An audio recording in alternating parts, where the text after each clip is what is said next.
주일 주일 예배를 하나님께 올려드리겠습니다. 다 함께 찬송가 25장 찬양하겠습니다.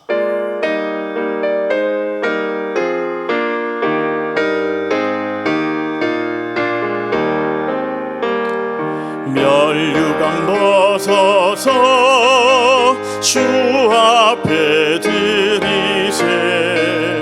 저 천사 기쁜 노래가 온 땅에 퍼지네. 내오나 깨어서 주 찬송하여라. 온 백성 죄를 속하신 만왕의 왕일세. 멸류관 벗어서 주 앞에 드리세.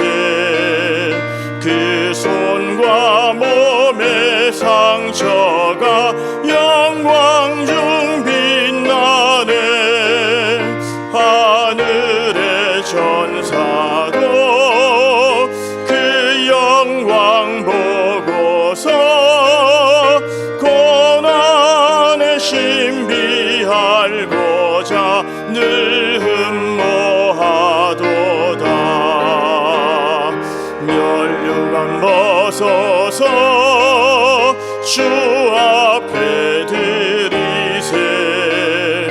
온 세상 전쟁 그치고 참 평화 오겠네.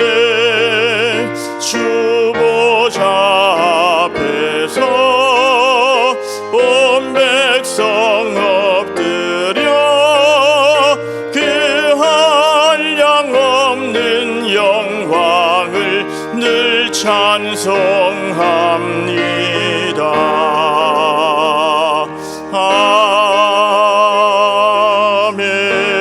아멘. 완전하신 나의 주 찬양하겠습니다.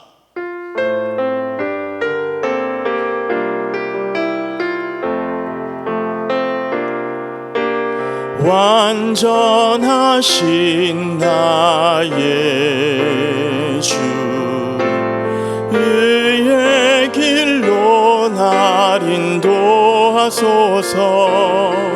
행하신 모든 일 주님의 영광 다 경배합니다. 예배합니다. 찬양합니다. 주님만 날 다스리소서. 예배합니다. 찬양합니다. 주님 홀로 높임 받으소서. 예배합니다.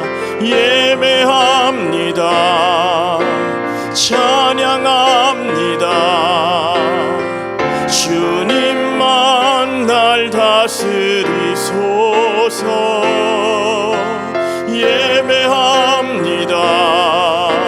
찬양합니다. 주님 홀로 높임 받으소서. 다 함께 자리에서 일어나셔서 주기도문 찬양하겠습니다.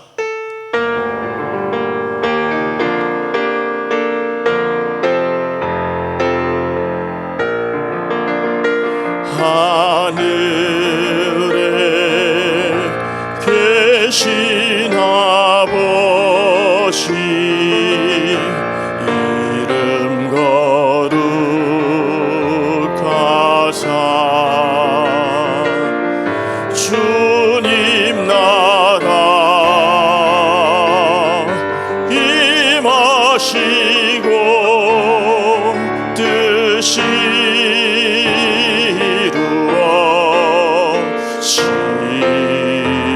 이루어지다. 일용할 양식 주시고 우리들의 큰 죄 다 용서하시고 용서하옵시고 또 시험에 들게 마시고 악에서 구원하소서. 그게 주의 나라 주의 권세 주의 영광 영원히 아멘.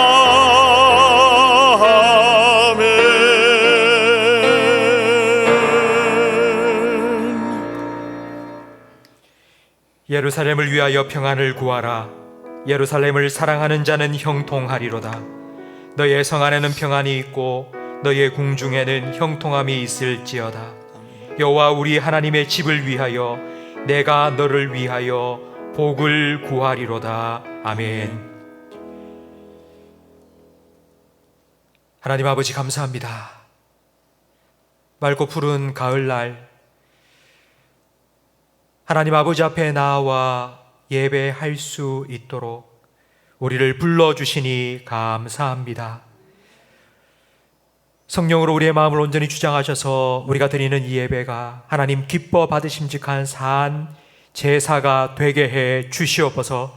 우리 예배를 기뻐 받아주시고 예배한 우리 모든 성도들에게 오늘 하늘처럼 주님을 향한 사랑이 더 높아지게 하시며, 혹시라도 지난 한 주간 살아오며 마음에 먹구름이 끼어 있다면 오늘 하늘처럼 주님께서 그 먹구름을 다 제하여 주시고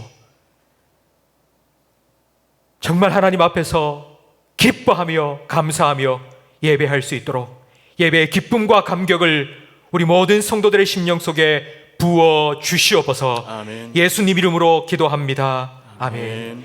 전능하사 천지를 만드신 하나님 아버지를 내가 믿사오며 그 외아들 우리 주 예수 그리스도를 믿사오니 이는 성령으로 잉태하사 동정녀 마리아에게 나시고 본디오 빌라도에게 고난을 받으사 십자가에 못 박혀 죽으시고 장사한 지 사흘 만에 죽은 자 가운데서 다시 살아나시며 하늘에 오르사 전능하신 하나님 우편에 앉아 계시다가 저희로서 산자와 죽은 자를 심판하러 오시리라.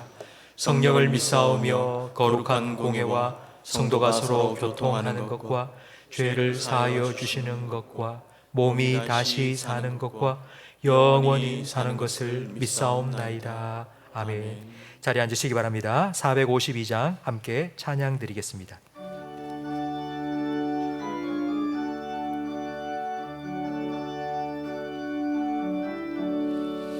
내 모든 소원 기도의 제목 예수님 닮기 원함이라. 예수님 영상 나 입기 위해 세상에 몸 맡기 전에 예수님 닮기 내가 원하네. 날 구원하신 예수님은 내 마음속에 주님의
마음을 아파야 함께 기도하실 때에 지난 한 주간 우리의 삶을 돌아보며 감사기도 드리겠습니다. 한 주간 돌아보면 주님 앞에 서기에 부끄러운 모습도 좀 있는 것 같습니다.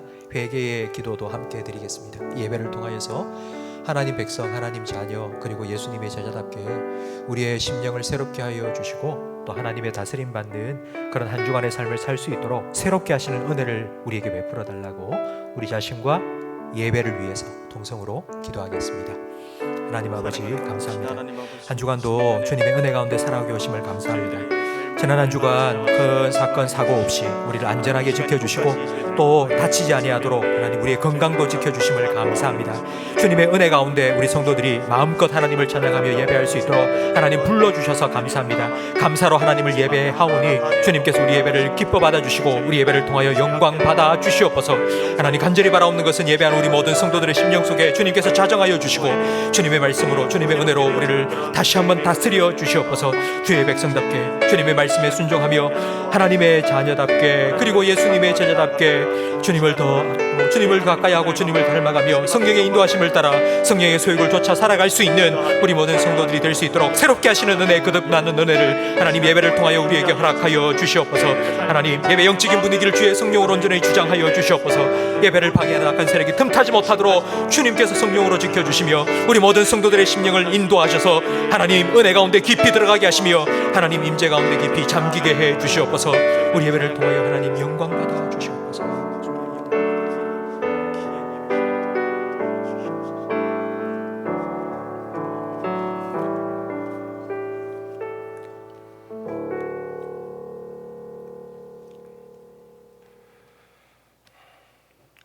천지 만물을 말씀으로 창조하시고 우리의 삶을 다스리시는 하나님 아버지, 주님의 높고 위대하심을 찬양드립니다. 영원히 죽을 수밖에 없는 저희들을 독생자 예수 그리스도의 십자가 보혈의 공로로 말미암아 주님의 자녀 삼아주신 은혜 무한 감사드립니다. 지난주 가을 특별 새벽 기도회를 허락하시어 은혜 중에 마치게 하심을 감사드리며 오늘 복된 성년을 맞이하여 주님 보좌 앞에 불러주시니 진심으로 감사드립니다. 주님의 자녀로서 날마다 거룩하고 신실하게 살아야 할 존재이지만 때로는 믿음이 부족하여 우리의 고집과 욕심 때문에 주님 뜻대로 살지 못함을 고백하오니 주님의 십자가 보혈로 정결케 하옵시고 깨끗이 씻어 주옵소서. 오늘도 주님의 은혜를 사모하며 간절한 마음으로 최고의 하나님께 최선의 예배를 드리기를 위한 모든 성도들, 이 시간 마음과 뜻과 정성 다하여 참 진리의 영으로 드리는 우리의 예배를 주님 홀로 영광받아 주옵소서. 이 예배 가운데 모든 성도들에게 성령이 임하기를 바라고 원합니다. 그리고 우리의 삶 가운데도 성령의 능력으로 우리의 속 사람이 끊임없이 변하여 주님께 붙들려 살아가는 모든 성도들이 되게 하여 주시기를 바라고 원합니다. 몸된 교회 섬기시는 중재단임 목사님, 성령 하나님의 도우심으로 코로나 장기화로 이 힘든 시기를 몸된 교회를 사랑과 은혜와 평강이 충만한 교회로 인도하시기를 바라고 원합니다. 주님께서 사랑하시던 김상희 선교사님 수술을 잘 받게 하심을 감사드립니다. 앞으로 빠르게 쾌게 하셔서 선교지로 복귀하실 수 있도록 주님께서 도와주옵소서. 그리고 우리의 선교지를 섬기시는 주파송 특히 최세 선교사님과 필리핀의 금동철 선교사님, 그리고 협력 15분의 선교사님들 위해 안전과 건강을 지켜 주옵시고, 이 어려운 시기에 성령의 능력으로 장기적인 코로나 시대를 잘 통과할 수 있도록 주님께서 도와주옵소서. 지난주에 70주년 감사 예배를 드리게 하심을 감사드립니다. 지금까지 믿음의 선배분들의 눈물의 기도와 헌신의 섬김으로 지금까지 지내온 것 감사드립니다. 앞으로 선배분의 믿음을 본받아 다음 세대 믿음의 양육을 위해 기도하는 교회가 되기를 원하옵고, 그리고 모든 성도들 성령 안에서 믿음으로 한마음 한뜻으로 주님만을 닮아가고 주님만을 섬기고 세상의 복음 전파를 위해 빛과 소금으로 잘 감당하는 교회가 되기를 바라고 원합니다. 하나님 아버지, 이 나라의 내년의 대선을 앞두고 여야 대통령 후보 선출 중에 있사오니 먼저 하나님을 경외하고 나라와 국민을 위한 신실한 후보자가 선출될 수 있도록 주님께서 친히 간섭하여 주시기를 간절히 바라고 원합니다. 여러 가지 형편과 처지로 예배 자리에 오르지 못한 성도들 주님 위로하여 주옵시고, 특별히 병석에 계신 분들 주님 이 시간 찾아가 주셔서 하나님의 능력의 손으로 어루만져 주셔서 하루속히 쾌쾌 되기를 간절히 빌고 원합니다.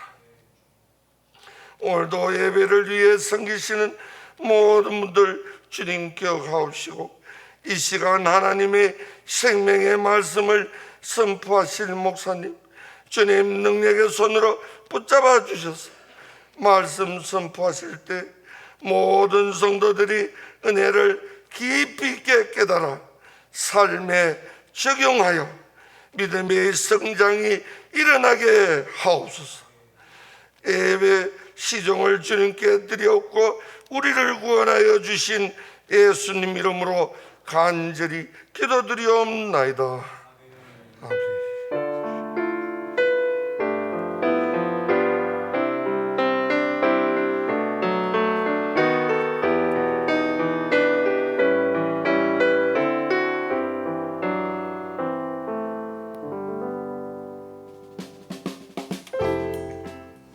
사람을 살리고 기우고 고치는 칭산제일교회 9월 둘째 주 교회 소식을 전해드리겠습니다. 사회적 거리두기 연장에 따라 정부의 방역 지침을 준수하여 예배드립니다. 동참하여 주시는 모든 성도님들께 감사드립니다.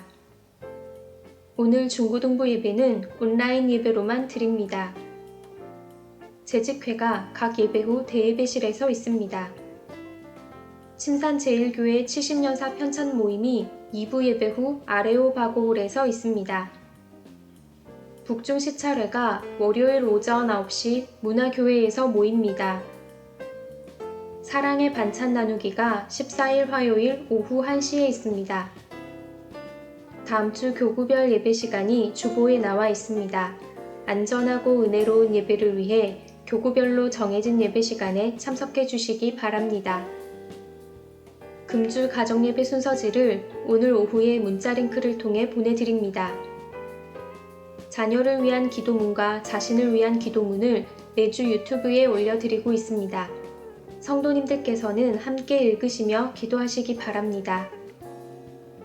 묘지관리부에서 추석을 맞아 교회 묘지를 정리해 주셨습니다. 섬김에 감사드립니다. 10월 24일 새생명축제를 위한 태신자 작정이 26일 주일에 있습니다. 주보 삽지를 참고하셔서 기도하며 준비해 주시기 바랍니다. 필사성경 제본이 완료되었습니다. 교회 홈페이지에서 필사성경 파일을 내려받을 수 있습니다. 참여해 주신 모든 성도님들께 감사드립니다. 침산제일교회 70년사 편찬에 참고할 만한 자료를 가지고 계신 성도님은 사무실에 자료를 제출해 주시기 바랍니다. 교회 설립 70주년 기념 로고 공모 결과가 주보에 나와 있습니다. 참여해 주신 모든 분들께 감사드립니다. 가정예배로 믿음의 가정을 세우는 침산제일교회. 찬송가 213장 1절 찬양 드리며 봉헌하겠습니다.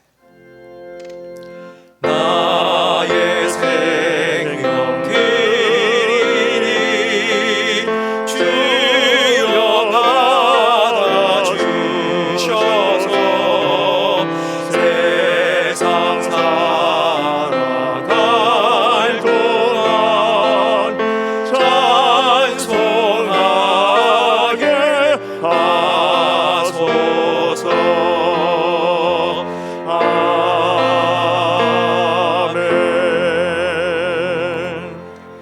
하나님 아버지 감사합니다. 지난 한 주간 광야 같은 세상 살아올 때에 우리의 목자가 되셔서 의의 길로 인도하여 주시고 일용할 양식 공급하여 주시고 또 오늘은 우리의 마음을 소생시켜 주시기 위하여 예배자로 불러주시니 감사합니다. 믿음으로 감사함으로 하나님 아버지 앞에 나와 예배하며 예물을 올려드리오니 주님께서 기뻐 받아 주시옵소서. 물질이 있는 곳에 마음도 있다고 하신 것처럼 드려진 물질과 함께 드려진 우리의 마음도 다음 한 주간의 삶도 주님께서 받으시고 주님 뜻대로 사용하여 주시옵소서. 예배에 참여한 우리 모든 성도들의 영혼을 소생시켜 주시옵소서.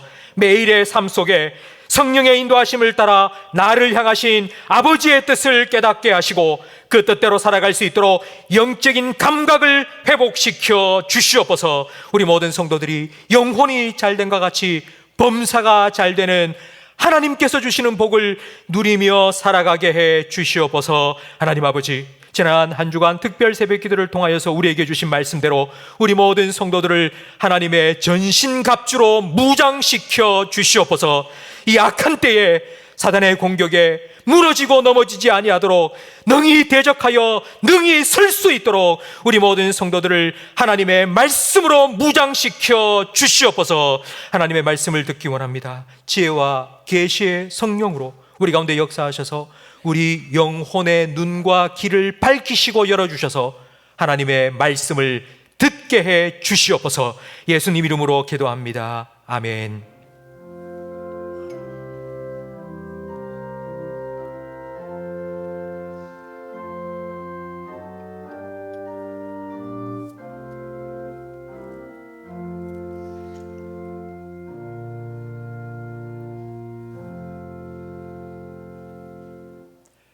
마태복음 9장 말씀입니다.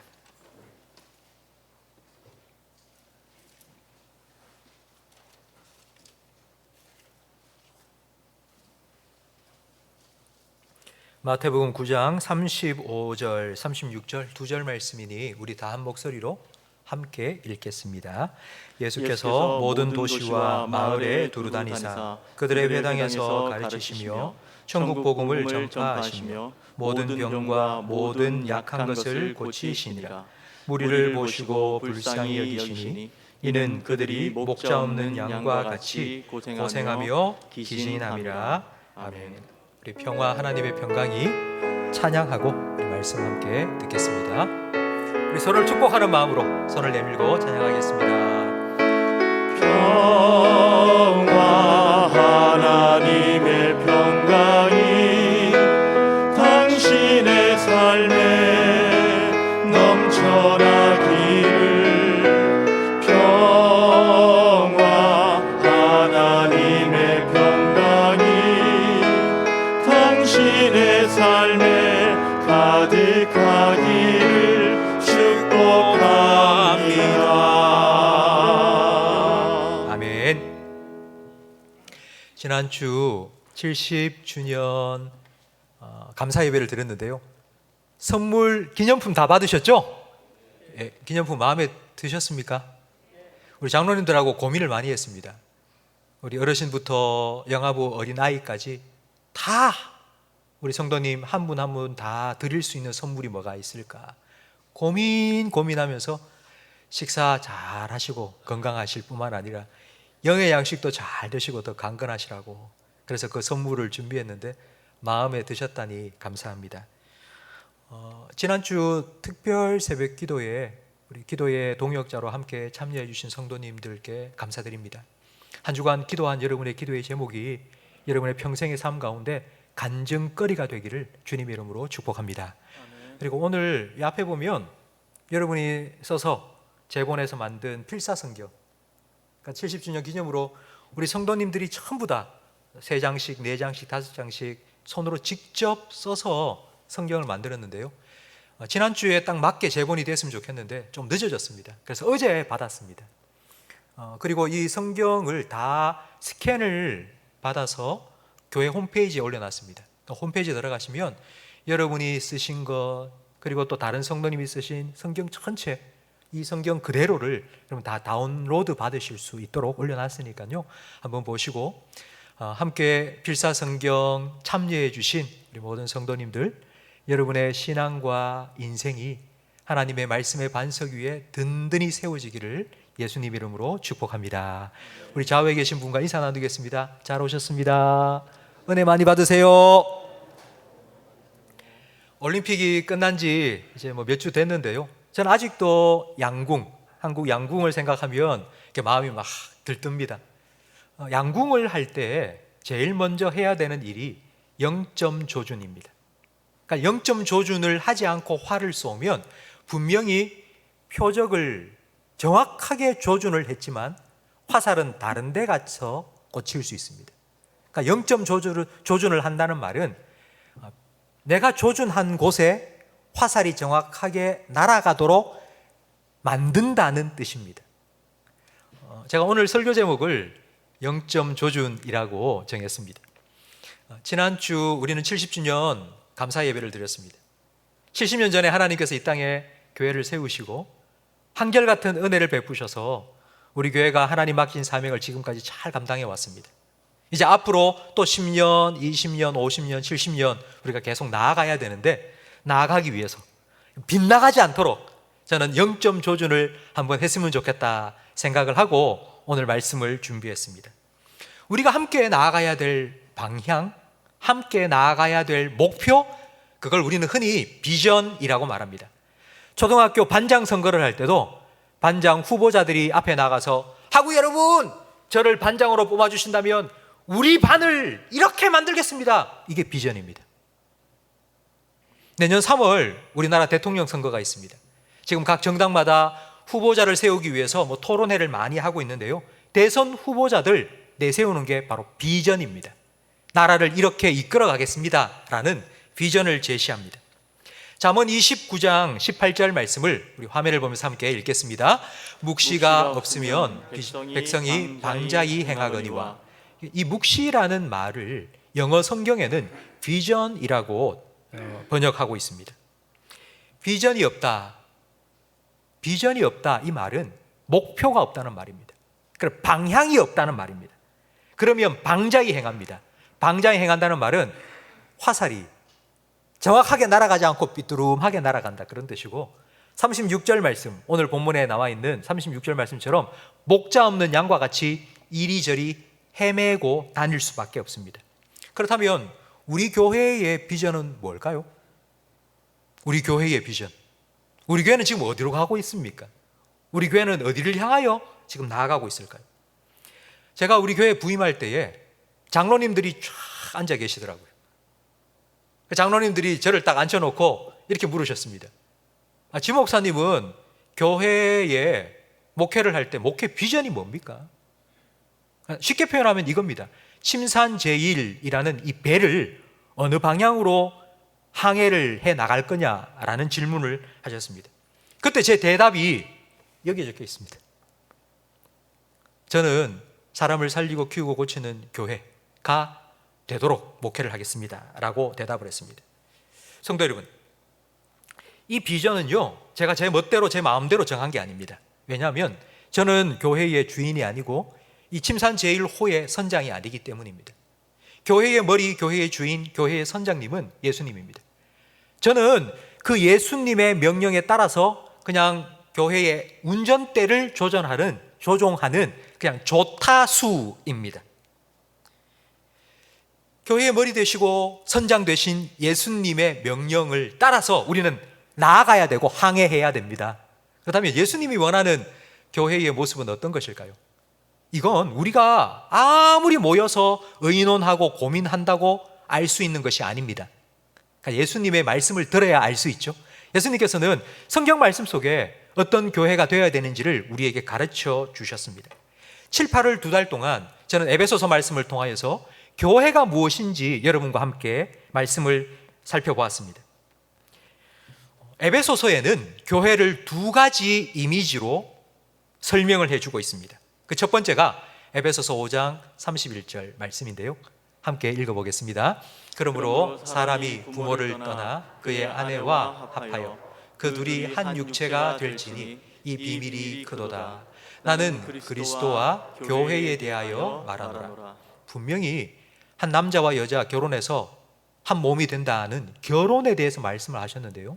근데 이 말을 해놓고 난 다음에 덧붙이는 게 나는 교회와 그리스도, 예수님과 교회의 관계에 대해서 이 얘기를 한 거다라고 하고 있습니다. 그러니까 그게 무슨 뜻인가 하면 교회는 남편을 진심으로 사랑하고 그 사랑이 순결하도록 지키는 신부와 같이 예수님을 사랑하고 예수님을 향한 신실한 믿음을 지키는 예수님의 신부라는 의미입니다. 이것이 에베소서에 말하는 첫 번째 교회의 이미지고요. 두 번째는 에베소서 1장 23절 말씀에 나옵니다. 이 말씀도 함께 읽어보겠습니다. 교회는 그의 몸이니 만물 안에서 만물을 충만하게 하시는 이의 충만함이니라. 아멘. 두 번째는 교회는 바로 예수님의 몸이라는 것입니다. 많이들 알고 계시죠? 그러니까 예수님의 몸이라면, 교회가 예수님의 몸이라면, 그러면 그 몸의 머리는 누구일까요? 예수님입니다. 그러니까 예수님이 머리시고 우리 교회는 그의 몸입니다. 그럼 몸은 움직여야 됩니다. 살아있으면. 그럼 몸은 뭐에 따라 움직일까요? 머리. 머리가 생각하고 지시하는 데 따라서 움직이는 게 바로 예수님의 몸, 교회라는 의미입니다. 자, 그렇다면 금방 우리가 함께 읽은 에베소서 1장 23절 말씀을 다시 한번 읽어보겠는데요. 이건 제가 나름대로 한번 번역을 해본 겁니다. 다시 한번 읽겠습니다. 교회는 예수님의 몸입니다. 예수님은 교회 안에서 말씀하시고 일하시며 교회를 통해 온 세상을 자신의 임재로 가득 채우십니다. 아멘.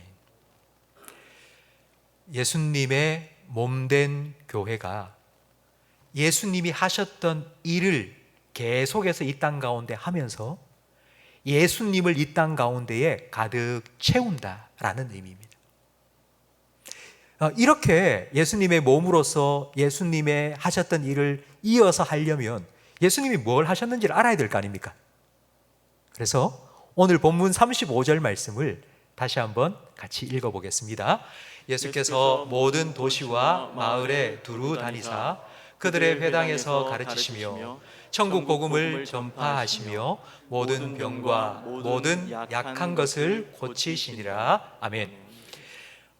마태복음 9장 35절 말씀에는 예수님께서 이 땅에 사역하시는 동안 하셨던 세 가지, 예수님의 세 가지 사역을 보여주고 있습니다. 그 첫 번째가 바로 제일 먼저 나오는 회당에서 가르치셨다는 것입니다. 교회, 여러분 교회가 어떤 의미인지 혹시 아십니까? 교회라는 단어의 뜻이 무엇일까요? 교회할 때 교자는 가르칠 교자입니다. 그러니까 교육, 가르칠 교자입니다. 회자는 모일 회자입니다. 그럼 교회라는 말은 가르치는 곳, 가르치고 배우는 장소라는 의미입니다. 130년 전 이 땅에 선교사님들이 들어오셔서 복음을 처음 전하셨을 때 그 복음을 받은 사람들이 교회를 세우기 시작했습니다. 근데 그 당시 이 땅에 처음 세워진 교회들은 정말 말 그대로 교회였습니다. 왜냐하면 선교사님들은 성경 말씀을 가르치려고 합니다. 근데 성경을 아무리 가르치려고 하니 조선인들이 글을 모르는 거예요. 글을. 기역, 니은, 디귿, 리을. 글을 모르는 거예요. 그래서 어쩔 수 없이 기역, 니은, 디귿, 리을, 가나다라를 가르쳐야 했습니다. 그래서 교회에 사람들 불러놓고 글을 배우기 시작한 겁니다. 가르치기 시작한 겁니다. 그러니까 자연스럽게 교회가 학교처럼 변한 겁니다. 글자 다 가르쳐주고 난 다음 그 다음부터 성경을 가르쳤습니다. 그러니까 성경을 배우면서 이게 머리가 터진 거예요. 머리가 깨친 거예요. 그래서 민족 지도자들이 교회를 통하여서 많이 배출되었습니다. 3.1운동 때 민족 대표 33인, 그들 중에 16분이 그리스도인이라는 사실은 너무나도 잘 알려진 사실입니다. 그때와 비교해서 지금 교회는 환경이 너무 좋아졌습니다. 좋은 시설과 환경을 가지고 있죠. 방송시설, 영상, 음향, 그리고 요즘은 온라인 시설까지 아주 잘 갖추고 있습니다. 교육에 대해서 정말 완벽할 정도만큼 지금 갖춰져 있는데요. 근데 문제는 뭔가 하면 교육을 받으려고 하는, 하나님 말씀을 배우려고 하는 성도들의 마음은 그때와 비교해서 너무 약해졌습니다. 서울 사랑의 교회를 개척하시고 목회하셨던 고 옥하는 목사님께서 이런 한국교회의 모습이 너무 안타까워서 제자 훈련을 시작하셨는데요. 그 제자 훈련의 원리, 성경적인 원리를 책으로 써낸 게 바로 평신도를 깨운다는 책입니다. 근데 그 평신도를 깨운다는 책에 옥하는 목사님이 이런 말씀을 하셨습니다. 함께 그 한 단락을 함께 읽어보겠습니다. 평신도라는 거인이 잠들어 있다. 이들은 주일날 교회에 와서 설교 한 번 듣는 신앙생활에 만족하고 있다. 이런 오늘날 그리스도인들의 모습은 예수님 당시 12제자들이나 초대교회 성도들과 너무나도 큰 차이가 있습니다. 예수님 사역하시는 동안 가장 시간을 많이 투자하시고 가장 집중하셨던 것은 바로 12제자들과 함께 지내며 그들을 훈련시키는 제자 훈련이었습니다. 그리고 예수님께서 승천하시기 전 그 제자들에게 마지막 유언과 같이 남긴 마지막 명령, 지상명령, 마태복음 28장 19절과 20절 말씀에 나와 있는데요. 여러분 이 말씀 같이 읽어볼까요? 그러므로 너희는 가서 모든 민족을 제자로 삼아 아버지와 아들과 성령의 이름으로 세례를 베풀고 내가 너희에게 분부한 모든 것을 가르쳐 지키게 하라. 아멘. 사실 교회에 새 가족이 오면 세례, 학습 세례를 받게 합니다. 근데 세례를 딱 받고 나면 이제 우리 교인이 됐다, 우리 교회 등록 교인이 됐다 생각하고 거기서 끝냅니다. 그런데 예수님은 말씀하셨죠. 세례를 베풀고 그 다음에 뭐라고 말씀하셨어요? 내가 너희에게 분부한 모든 것을 어떻게 하라고요? 가르쳐라. 그러니까 가르치지만 말고 어떻게 하라고요? 가르쳐서 지키게 하라고. 그게 바로 제자 삼는 일입니다. 이것이 예수님께서 제자들과 교회의 유언처럼 남겨두신 명령입니다. 우리는 그 예수님의 명령을 잘 순종하기 위해서 우리 교회 학교, 영아부, 유치부, 유년부, 초등부, 중고등부, 청년부 교육 참 잘하고 있습니다. 그리고 제자훈련, 베스트 성경대학, 전도폭발훈련 이런 훈련 프로그램들을 여러분들을 위해서 제공하고 있습니다.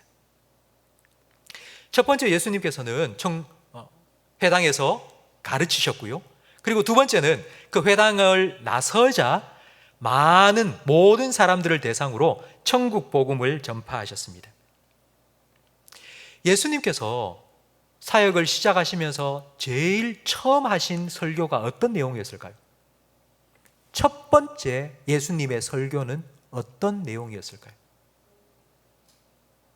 마태복음 4장 17절 말씀에 보면 나와 있는데요. 예수님은 첫 번째 설교부터 이렇게 말씀하셨습니다. 회개해라, 천국이 가까웠다. 첫인상은 중요하지 않습니까? 첫인상이 참 중요한데 저는 예수님께서 좀 처음부터 이렇게 강한, 좀 사람들 듣기에 거북한 메시지 말고 좀 부드러운 메시지, 복 받아라, 그런 메시지 전하고, 그러다가 조금 이제 사람들과 관계가 편해지면은 그 다음 회개해라, 천국이 가까워라, 이렇게 말씀하시면 더 좋았을 텐데 라는 생각이 들었습니다. 근데 왜 예수님은 처음부터 회개해라, 천국이 가까웠다 라고 설교하셨을까요? 그게 예수님이 이 땅에 오신 이유이기 때문입니다.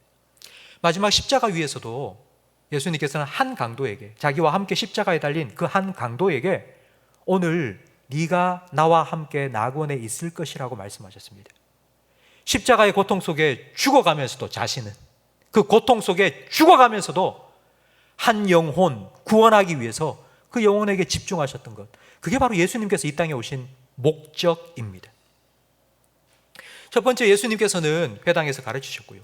그리고 회상을 나서서 사람들에게 복음을 전하셨고요. 그리고 세 번째는요, 병든 자들과 약한 자들, 귀신 들린 자들을 고쳐주셨습니다. 예수님 당시 사람들은 질병을, 장애를 하나님의 심판, 하나님의 징계, 하나님의 저주라고 생각했습니다. 요즘도 그런 분들이 있으시더라고요. 조금 몸이 불편한 사람 보고, 몸이 아픈 사람, 병에 걸린 사람을 보고, 아이고 저거 또 하나님 뭐 벌 받았어 저거, 이렇게 말하는 사람이 요즘도 있더라고요. 여러분, 정말 잘못된 겁니다. 요즘도 그런 사람이 있다면 2000년 전에 예수님 당시에는 얼마나 많이 있었겠습니까? 요한복음 9장에 보면 예수님 제자들이 길을 가다 날 때부터 앞을 보지 못하는 맹인을 만났습니다. 그러자 제자들이 이렇게 말합니다. 저 사람은 왜 맹인이 된 겁니까? 누구 죄 때문입니까? 자기 아버지 때문입니까? 아니면 자기 자신의 죄 때문입니까? 라고 예수님께 말했습니다. 예수님께서는 아니라고, 그런 게 아니라고 얘기하시면서 이렇게 말씀하셨죠? 함께 요한복음 9장 3절 말씀을 읽어보겠습니다. 예수께서 대답하시되 이 사람이나 그 부모의 죄로 인한 것이 아니라 그에게서 하나님이 하시는 일을 나타내고자 하심이라. 아멘. 그리고는 이 말씀을 하시고는 그 사람의 눈을 뜨게 해 주셨습니다. 예수님께서는 많은 병자들을 고쳐주셨고요, 귀신 들린 자들을 온전케 해주셨습니다. 예수님의 치유는 단순하게 신체적인 회복만이 아닙니다. 영적인 회복입니다. 그러니까 예수님을 만나기 전에 질병을 가지고, 장애를 가지고 있던 사람들은 자기 스스로에 대해서 이렇게 생각한 겁니다. 나는 저주받았어, 나는 버림받았어, 하나님은 나를 버렸어, 나는 실패자야. 그게 장애인, 병을 가진 사람들이 자기 스스로에 대해서 가지는 마음이었습니다. 그런 사람들을 예수님께서 만나주신 겁니다. 그리고는 손을 대어주셨고요, 그들을 안아주셨고요, 그리고 그들에게 안수해 주셨고요, 그들에게 하나님의 은혜를 베풀어 주신 겁니다. 그러자 그 사람들이 나는 저주받았어, 나는 버림받았어 라고 생각하며 살던 그 사람들이 이렇게 하나님께 찬양하기 시작합니다. 야, 하나님이 나도 돌아보셨네, 하나님이 내게도 은혜를 베푸셨네, 하나님이 나도 자녀 삼아 주셨네. 기뻐 뛰면서 하나님의 은혜를 찬양하고 하나님을 예배하기 시작한 것입니다. 여러분, 예수님의 치유는 이런 것입니다. 예수님은 천국이 가까웠다고 말씀만 하신 게 아닙니다. 말로만 천국이 가까웠다고 말한 게 아니라 그 천국이 실제로 이루어지게 하신 겁니다. 지옥과 같은 삶을 살아가는 한 사람, 그의 삶 속에 예수님께서 찾아오시니 지옥과 같은 그 삶이 천국의 삶으로 변화된 것입니다. 바로 이것이 예수님께서 사람을 고쳐주신 겁니다. 단순하게 병이 나았다, 장애가 회복됐다, 그게 아니고요, 하나님 앞에서 나는 실패자야, 저주받은 사람이야 가 아니라 하나님을 예배하는, 하나님의 은혜를 받은 하나님의 자녀로서 회복된 것입니다. 여러분, 이것을 가장 잘 보여주는 말씀이 바로 사도행전 3장에 보면 나옵니다. 베드로와 요한이 성전에 기도하러 올라가다가 성전 문 앞에서 구걸하고 있는 사람을 만났습니다. 그도 장애가 있었죠. 걷지를 못합니다. 한 푼 주세요, 한 푼 주세요. 그때 베드로가 요한이 이렇게 말했습니다. 나 돈 없어. 나 당신에게 줄 은, 금 나에게는 없어. 그러나 내가 가지고 있는 것 줄게. 예수 그리스도 이름으로 명하노니 일어나 걸어라. 여러분, 그때 그 장애를 가진 사람이 그 자리에서 일어섰습니다. 그리고 일어선 다음에 무엇을 했는지 여러분 그 다음 말씀을 보십시오. 곧 힘을 얻고 뛰어서서 걸으며 그들과 함께 어디로 들어갔다고요? 성전으로. 여러분, 그 장애인의 한계는 절대로 넘을 수 없는 한계는 성전 문지방이었습니다. 나는 하나님 저주를 받았어. 나는 하나님께 은혜를 구하러 나갈 수가 없어. 나는 여기가 내 한계야. 난 더 이상 들어갈 수가 없어. 문지방을 넘을 수가 없었던 그 사람, 예수 그리스도의 이름이 그에게 선포되어지고 능력이 흘러들어가자 벌떡 일어서서는요 그 문지방을 넘어 들어간 겁니다. 성전에 뛰어 들어가서는요 하나님이 나를 돌아보셨다고, 하나님이 내게도 은혜를 베푸셨다고, 하나님이 나에게도 찾아오셨다고 하나님을 찬양하고 예배하기 시작한 것입니다. 성도 여러분, 바로 이것이 교회가 해야 될 일입니다. 이런 기적을 행할 능력이 저에게 없습니다. 저는 그런 능력을 행할 능력 저에게 없습니다. 저한테 잡아서 기도하면 병이 낫고 장애가 없어지고, 여러분 그렇지 않습니다. 제게 그런 능력이 없습니다. 여러분에게도 없을 것입니다.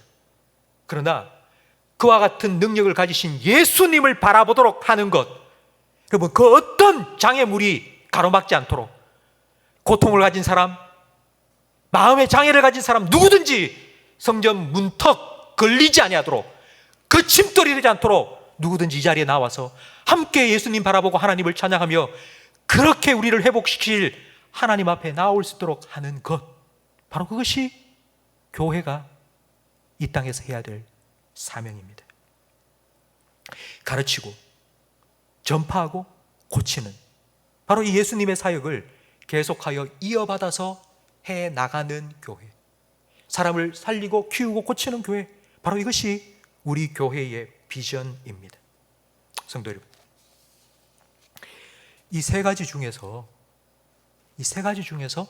우리 교회가 잘하고 있는 건 뭡니까? 여러분 뭐라고 생각하세요? 지금 우리 교회가 이 세 가지 중에서 이건 잘하고 있는 것 같아요. 어떤 게 있을까요? 코로나 기간이지만 예배 잘하고 있습니다. 성도님들께서 협조해 주셔서 마스크 끼고 다 QR코드 찍으면서 불편하고 번거로우시겠지만 함께 와서 예배 드리고 있고요. 오시지 못하는 분들은 지금 온라인으로도 다 예배 드리고 있습니다. 예배 잘하고 있습니다. 그리고 또 교육과 훈련, 우리 교회학교, 주일학교 예배, 교육 잘하고 있고요. 그리고 온라인으로 제자 훈련도 지금 2반이나 계속 진행하고 있습니다. 그런데 코로나 기간 동안 교회, 우리 교회뿐만이 아니고 우리 한국 교회 전부 다 제일 좀 부족한 부분이 저는 전도, 복음을 전하는 일이라고 생각이 됩니다. 작년에도 우리는 태신자를 작정했습니다. 그러나 10월 달에 다시 2차, 3차 유행이 일어나면서 우리 태신자를 초청해서 함께 예배드리는 새생명 축제를 작년에는 취소할 수밖에 없었습니다. 올해도 그렇게 되면 안 될 것 같습니다. 그래서 올해는요 무조건 새생명 축제를 꼭 해야 되겠다 생각을 하고 올해는 온라인으로 새생명 축제를 준비하고 있습니다.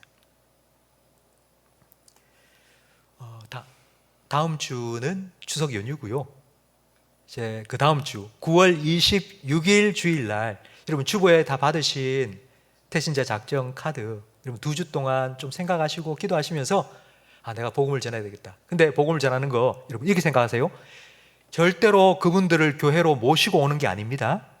지금 우리 성도님들도 20% 지켜서 예배를 드려야 되기 때문에 태신자를 교회에 초청해서 예배를 드린다, 그렇게 하면 안 됩니다.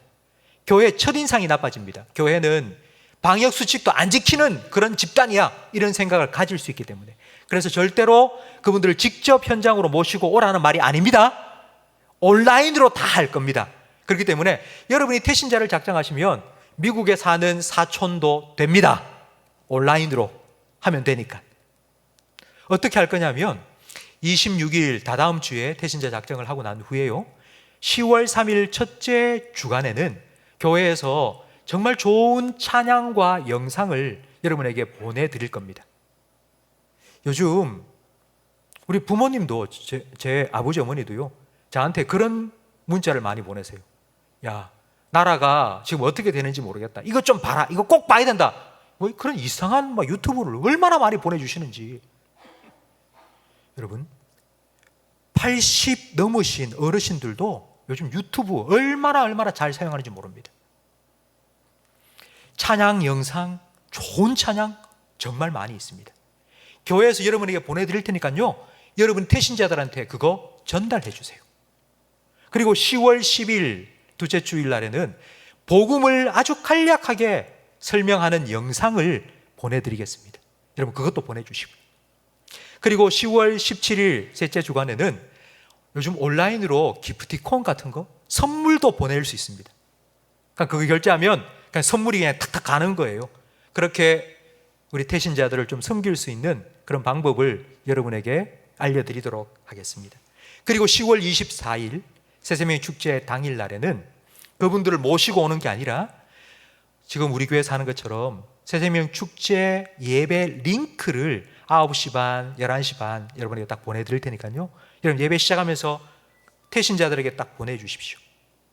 그러면 함께 복음 메시지를 들을 수 있는 이 영상을, 그날은 예배를 지금처럼 1시간 길게 드리는 게 아니고요, 정말 짧게 한 30분, 40분 예배를 딱 드릴 겁니다. 그렇게 영상을 함께 보면서 새생명 축제를 진행할 겁니다. 여러분, 사람을 살리는 복음 전하는 이 일에 있어서 방법이 뭐가 중요한 겁니까? 뭐 온라인으로 한다? 아니면 데리고 와야 된다? 뭐 어떻게 해야 된다? 저렇게 해야 된다? 여러분, 방법은 중요한 것이 아닙니다. 정말 중요한 것이 무엇인지 36절, 오늘 보면 36절 말씀에 나와 있는데요, 우리 함께 읽어보겠습니다. 무리를 보시고 불쌍히 여기시니 이는 그들이 목자 없는 양과 같이 고생하며 기진함이라. 아멘. 이 마음, 예수님의 마음, 그냥 놔두면 저 낭떠러지로 떨어져서 죽을 텐데, 그냥 놔두면 낭떠러지로 달려가서 그냥 떨어질 텐데, 안 돼.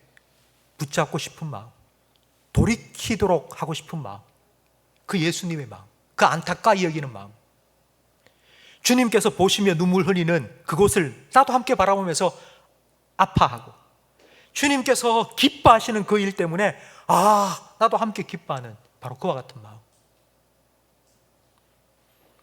빌립보서 2장 5절 말씀에 보면 너희 안에 이 마음을 품으라 곧 그리스도 예수의 마음이니 라고 말씀하십니다.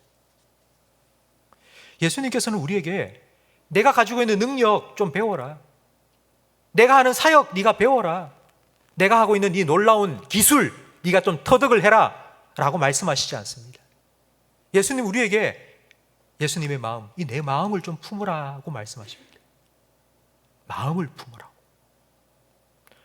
여러분에게는 마음이 통하는 친구가 있습니까? 마음 통하는 친구? 그냥 뭐 별거 안 해도 그냥 만나서 가만히 있어도 마음이 너무 편한 거예요. 이신점심. 그냥 가만히 있어도 그냥 통하는 거예요. 그냥. 여러분, 그런 친구 여러분에게 있습니까? 지금 예수님께서는 우리에게 그걸 원하시는 거예요. 야, 네 마음이나 내 마음이나 좀 내 마음이 네 마음이 되었으면 좋겠다. 마음이 좀 통했으면 좋겠다. 너나 나나. 마음이 통하면요, 그 마음이 통하면 그 마음을 통해서 예수님의 은혜가 먼저 흘러들어오고요, 그리고 예수님의 사랑이 흘러들어오고요, 예수님 주시는 능력도 흘러들어옵니다. 예수의 생명이 그 마음을 통하여서 흘러들어옵니다. 여러분, 그것을 흘려보내는 것이 바로 생명사역입니다. 성도 여러분, 우리 교회에서 사람을 살리고 키우고 고친다? 이거는요, 내 힘으로, 내 능력으로 하는 것이 아닙니다. 예수님의 생명, 예수님의 은혜, 예수님의 능력, 그거 우리가 먼저 받고요, 우리를 통해서 그걸 흘려보내는 것입니다. 베드로와 요한이 성전 미문에 앉아있던 장애인을 향하여서 말한 것처럼 나한테는 능력이 없어요. 나에게는 은과 금이 없어요. 그러나 나에게 있는 것 줄게요.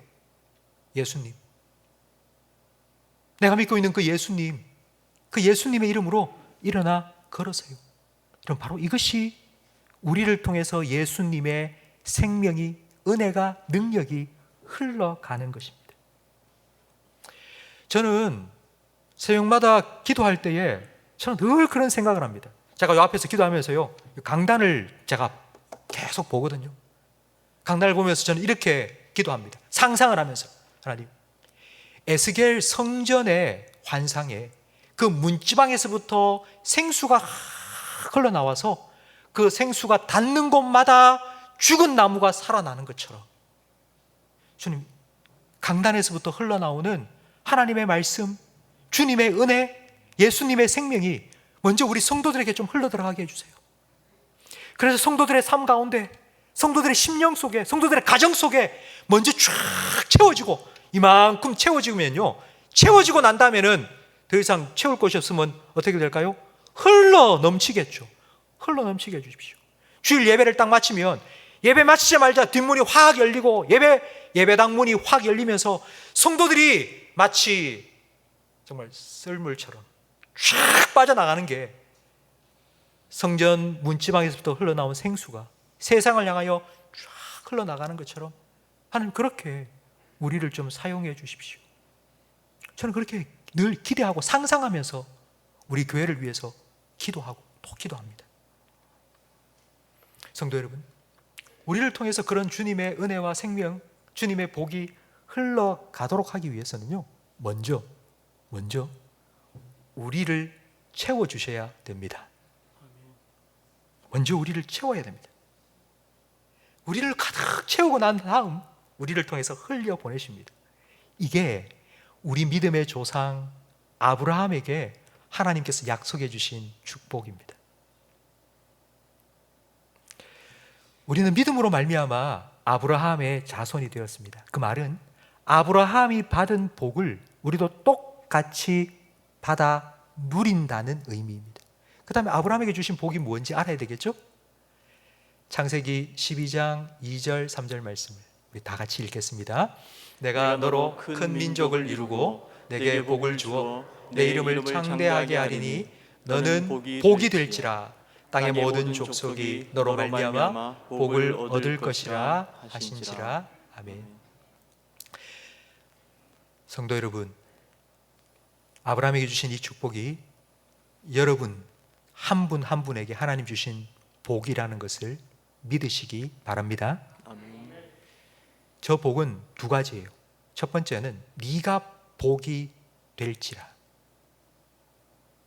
네가 먼저 복덩어리가 되고 네가 그 복을 충만하게 먼저 경험하고 채워지고, 두 번째는요, 그런 너를 통해서 만민이 복을 얻을 것이라고. 이걸 우리는 축복의 통로라고 부릅니다. 첫 번째, 아브라함에게 주신 복의 두 가지 중에 첫 번째는, 저를 따라 하시기 바랍니다. 축복의 근원. 축복의 근원. 축복의 근원 하나님이시지만 하나님께서 우리를 통해서 그 복을 흘려보내기 위해서 먼저 채워주신다고. 그리고 두 번째는 따라하세요. 축복의 통로. 축복의 통로. 바로 이것이 이 생명사역 비전을 통해서 주님께서는 지금도 이루어가고 계십니다. 성도 여러분,